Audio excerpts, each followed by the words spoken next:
해여름 특별 새벽 기도회 둘째 주간 수요일에 참여하신 여러분을 주님의 이름으로 환영합니다. 우리 사도신경으로 우리의 신앙을 같이 고백드리겠습니다. 나는 전능하신 아버지 하나님 천지의 창조주를 믿습니다. 나는 그의 유일하신 아들 우리 주 예수 그리스도를 믿습니다. 그는 성령으로 잉태되어 동정녀 마리아에게서 나시고 본디오 빌라도에게 고난을 받아 십자가에 못 박혀 죽으시고 장사된 지 사흘 만에 죽은 자 가운데서 다시 살아나셨으며 하늘에 오르시어 전능하신 아버지 하나님 우편에 앉아 계시다가 거기로부터 살아있는 자와 죽은 자를 심판하러 오십니다. 나는 성령을 믿으며 거룩한 공교회와 성도의 교제와 죄를 용서받는 것과 몸의 부활과 영생을 믿습니다. 아멘. 찬송가 218장 내 맘과 정성을 다하여서 같이 찬양드리겠습니다. 내 맘과 정성을 다하여서 주 너의 하나님을 사랑하라. 내 몸을 아끼고 사랑하듯 형제와 이웃을 사랑하라. 주께서 우리에게 명하시니 그 명령 따라서 살아가리. 널 위해 해치는 원수라도 언제나 너그럽게 사랑하라. 널 핍박하는 자 위해서도 신실한 마음으로 복을 빌라. 주께서 우리에게 명하시니 그 명령 따라서 살아가리. 나 항상 주님을 멀리하고 형제를 사랑하지 못하였다. 이러한 죄인을 사랑하사 주께서 몸버려 죽으셨다. 속죄의 큰 사랑 받은 이 몸 내 생명 다 바쳐 충성하리. 아멘.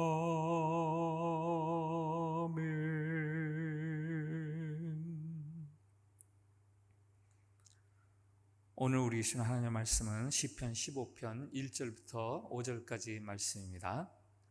시편 15편 1절부터 5절까지 말씀 봉독할 때에 살아계신 우리 하나님의 음성으로 들으시기 바랍니다. 여호와여, 주의 장막에 머무를 자 누구오며 주의 성산에 사는 자 누구오니이까?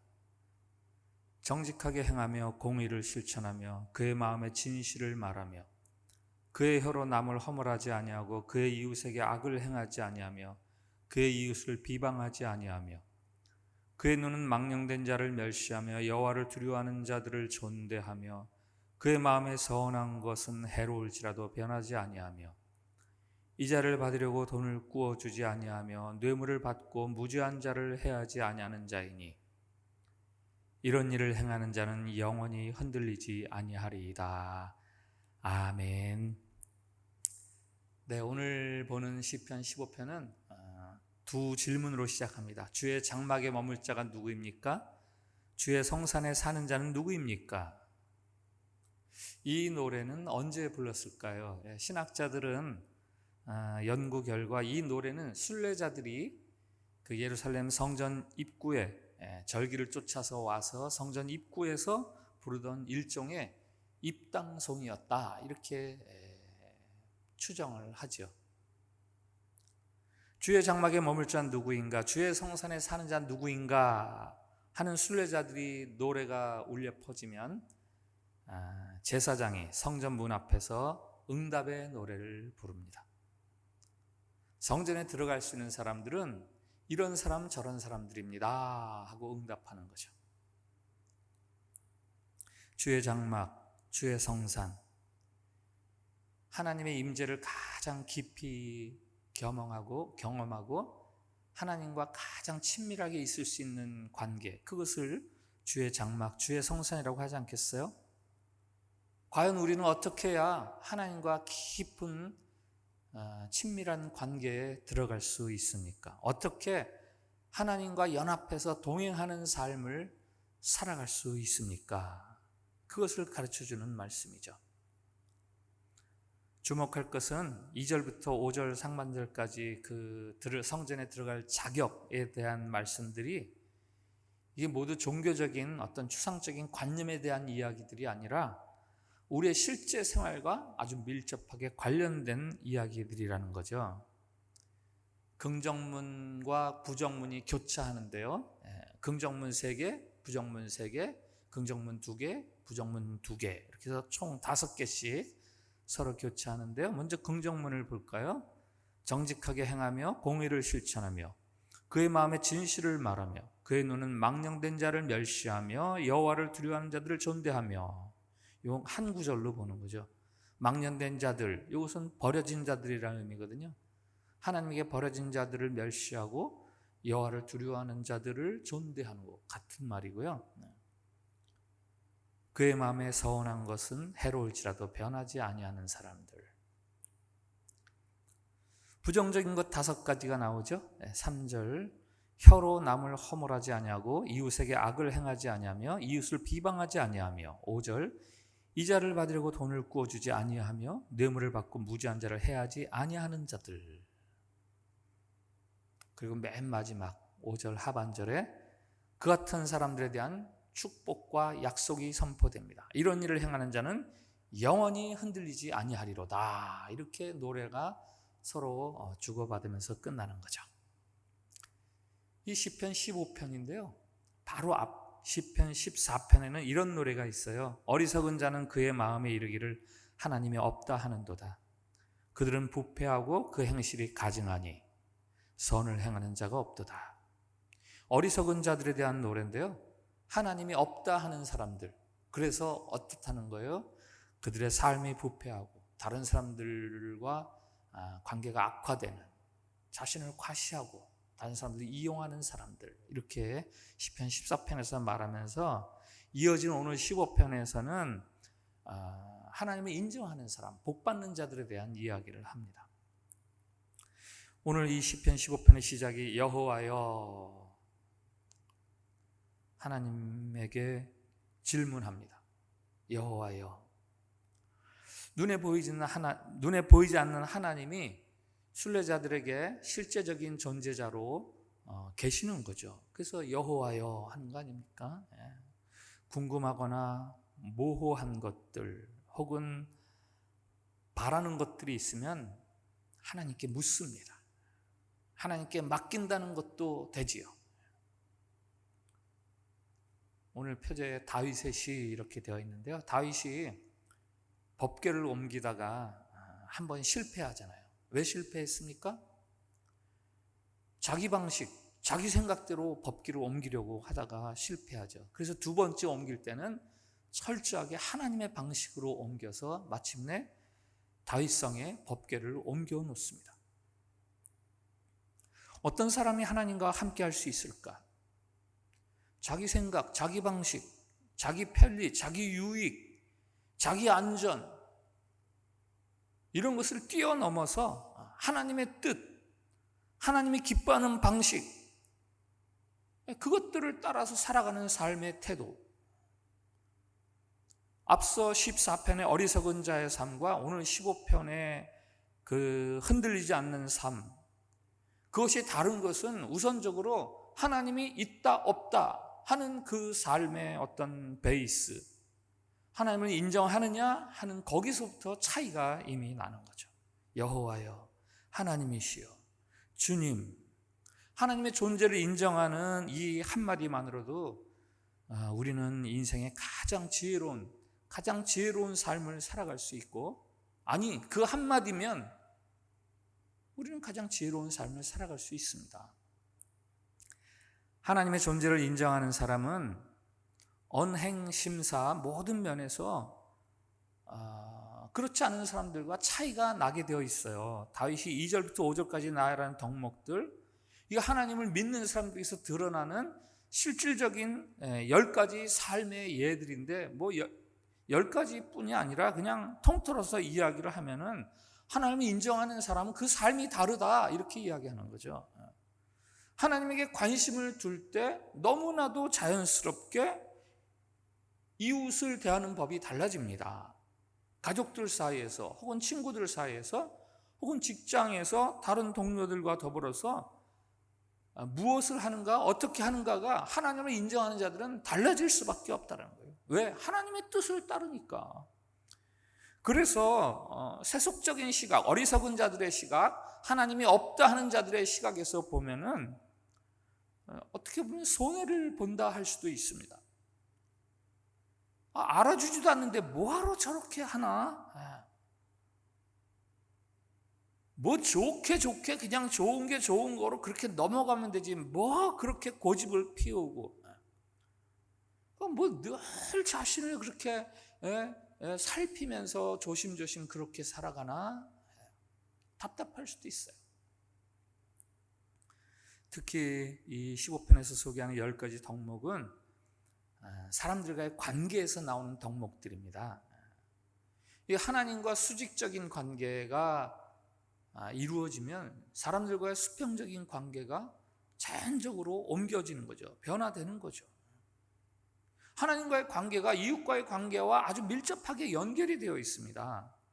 십자가, 이 두 개의 막대기 그렇게 부르지 않습니까? 수직 막대기와 수평 막대기. 온전한 십자가는 수평 막대기, 사람과의 관계에서 나타납니다. 그렇다고 하나님을 무시하지도 않죠. 하나님을 생각하기에 사람들을 생각하는 거죠. 사람들을 대하는 법이 달라지는 거죠. 그 완벽한 그 계시자가, 모델이 우리 예수님 아닙니까? 예수님. 마지막 순간에 갈보리 산에 세워진 십자가를 말하는 것이 아니라 예수님의 삶 전체를 통해서 나타나는 것이 바로 십자가, 하나님과의 수직적인 관계, 사람들과의 수평적인 관계에서의 올바름, 그거 아닙니까? 가난한 자, 눈먼 자, 소외된 자들에게 보여주시는 그 예수님의 한없는 사랑과 긍휼을, 예수님은 갈보리 산에 올라가서 십자가를 지시는 것이 아니라 삶 전체를 통해서 이 십자가를 지시는 거죠. 율법에서 가장 큰 계명이 무엇입니까? 라고 물었을 때 예수님이 대답하시잖아요. 우리 한번 같이 볼까요? 마가복음 12장 30절 31절 같이 읽습니다. 시작. 내 마음을 다하고 목숨을 다하고 뜻을 다하고 힘을 다하여 주 너의 하나님을 사랑하라 하신 것이요, 둘째는 이것이니 내 이웃을 내 자신과 같이 사랑하라 하신 것이라. 이보다 더 큰 계명이 없느니라. 하나님을 사랑하라, 내 이웃을 내 몸과 같이 사랑하라. 이거 무슨 남을 가르치려는 학자나 혹은 윤리 선생님이 교단에서 해주는 말이 아닙니다. 하나님을 사랑하고 이웃을 사랑하는 것이 무엇인지 몸소 보이신 예수님이 삶을 통해서 가르쳐 주신 말씀이 바로 이 말씀이에요. 오늘 15편 마지막 하반절에 이러한 사람은 영원히 흔들리지 아니할 것이로다. 이 제사장을 통해서 들려주시는 하나님의 축복의 선언이죠. 하나님의 축복의 약속입니다. 세상에 좋은 것들 뭐 한두 달 지나면요, 다 그냥 그저 그래요. 별것 아니에요. 더 좋은 것으로 바꾸고 싶어져요. 영원히 흔들리지 않는다라는 말은 그거보다 더 좋은 것이 없다라는 거죠. 최고의 것을 항상 누린다. 세상이 주는 기쁨이나 보람과는 다른 그런 것을 빼앗기지 않고 누릴 수 있다.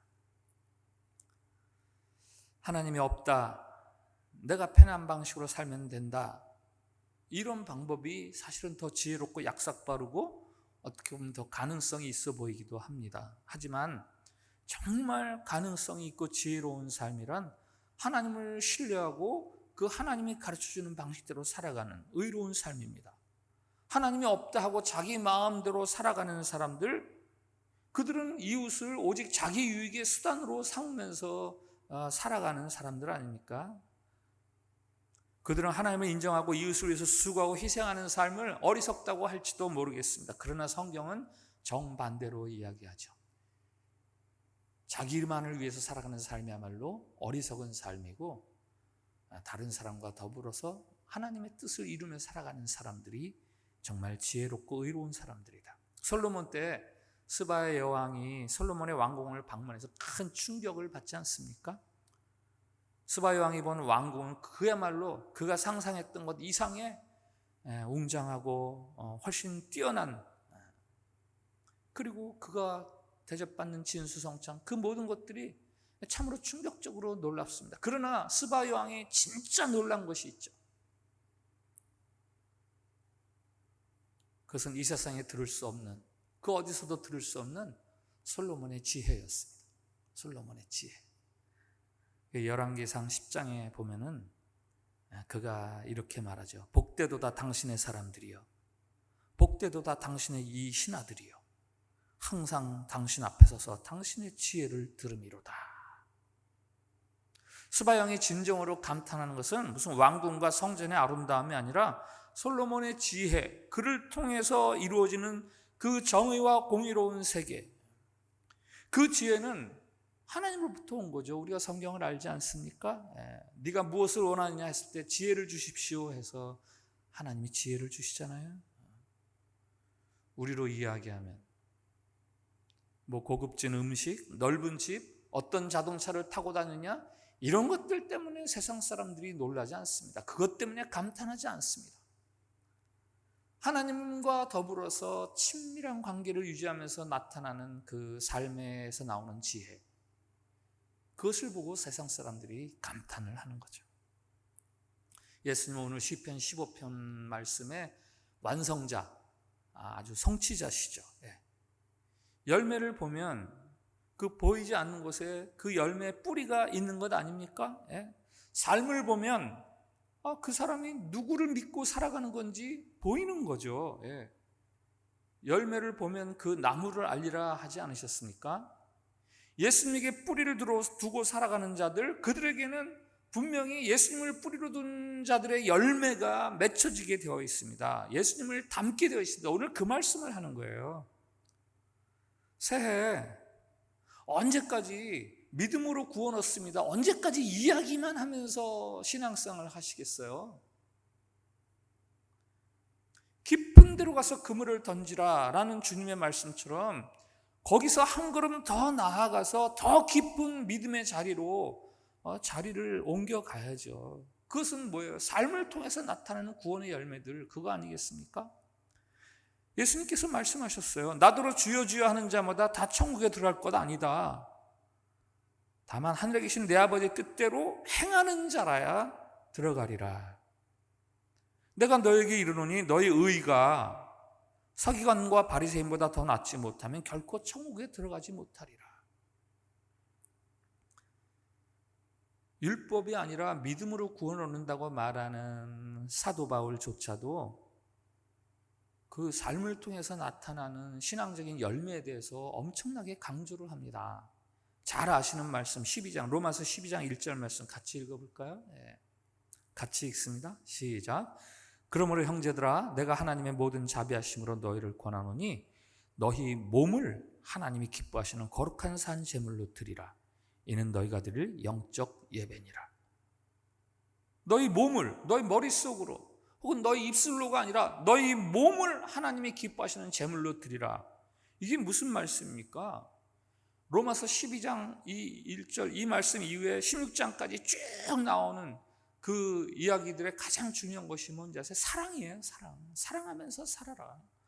하나님과 이웃을 위해서 자기를 희생하고 섬기는 삶을 살아라. 인도의 간디가 말했다는 국가를 망치는 그 7가지 사회의 악, 아마 들으셨을 거예요. 원칙 없는 정치, 이거 국가를 망칩니다. 도덕 없는 상업, 노동 없는 부, 갑작스럽게 돈을 벌려고 하는 풍조, 이게 국가를 망치는 거고요.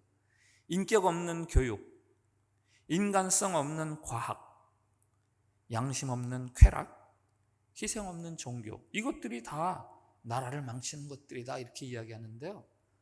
그 중에서 마지막 7번째, 희생 없는 종교.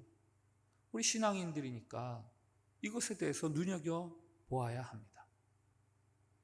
하나님과 나 사이의 관계, 입술로 고백하고 머릿속으로 담고 있는 그 관념적인 종교적인 어떤 교리, 그런 것들에만 초점을 두고 다른 사람을 향한 실천적인 그 행위, 사랑의 실천이 부족했던 시대가 있었잖아요. 믿으면 구원받는데 하면서 아무렇게나 살던 때가 있었잖아요. 한국 교회가. 아주 이기적인 그런 신앙. 이제는 한 걸음 더 나아가서 이웃들에게로 나아가서 우리가 하나님을 사랑한다고 하는 것만큼 이웃들을 위해서 사랑하는 삶을 살아가야죠. 희생이 없는 종교는 그 공동체를 망친다고 하지 않습니까? 성경책에 밑줄 많이 치셨죠? 그 성경책에 쳐져 있는 밑줄들이 우리의 삶의 밑줄로 옮겨져야죠. 신앙생활의 목표 무엇입니까? 구원받는 겁니까? 거기서 한 걸음 더 나아가셔서 착한 이웃, 좋은 이웃이 되는 것에 여러분들의 신앙생활의 목표를 두세요. 여러분 주변 사람들이 야, 이 사람과 살기가 참 좋은 이웃이네. 여러분들의 가족들이, 여러분들의 이웃들이, 혹은 직장에서 여러분들의 동료들이나 상사, 부하 직원들이 아, 참 좋은 분이야. 여기에 여러분들의 신앙생활의 목표를 두세요. 오늘 말씀을 통해서 하나님이 새해에는 좋은 이웃으로 살아야지 하고 소원하고 결단하는 자들에게 영원히 흔들리지 않는 복을 약속해 주고 계십니다. 기도하겠습니다. 하나님, 주님의 장막에 머물 자, 거룩한 산에 거할 자가 누구입니까? 우리도 이 질문을 가지고 한 해를 살게 해 주시옵소서.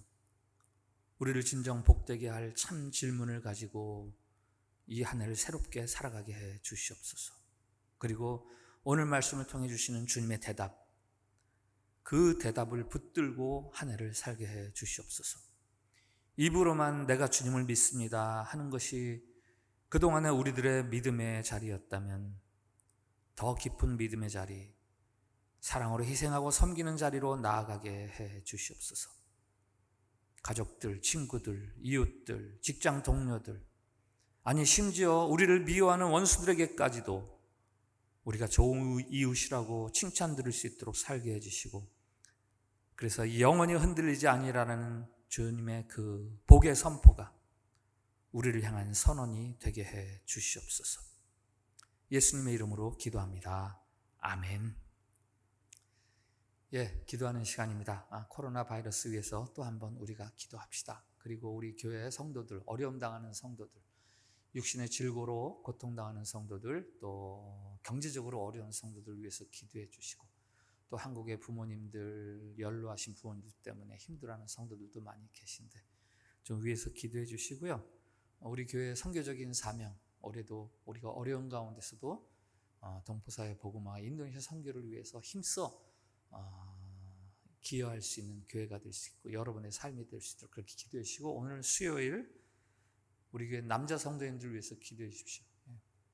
특별히 남자 성도님들, 남성교회도 있는데 한 가정에서 거룩한 제사장으로 믿음의 든든한 울타리로서 역할을 감당하게 해주시고, 또 가정을 지키는 그 공급자로서의 역할도 잘 감당하게 해주시고, 사회활동 통해서 이 국가와 사회의 발전에 이바지할 수 있는 건강한 사회인으로 살게 해주시고, 또 교회에서 우리 남성교회 회원들 든든한 교회 일꾼으로 하나님 나라를 위한 헌신된 충성된 일꾼들 될 수 있게 해달라고, 좀 어깨 좀 펴고 당당하게 살아갈 수 있는 우리 남자 성도님들 될 수 있게 해달라고 그렇게 기도해 주시기 바랍니다.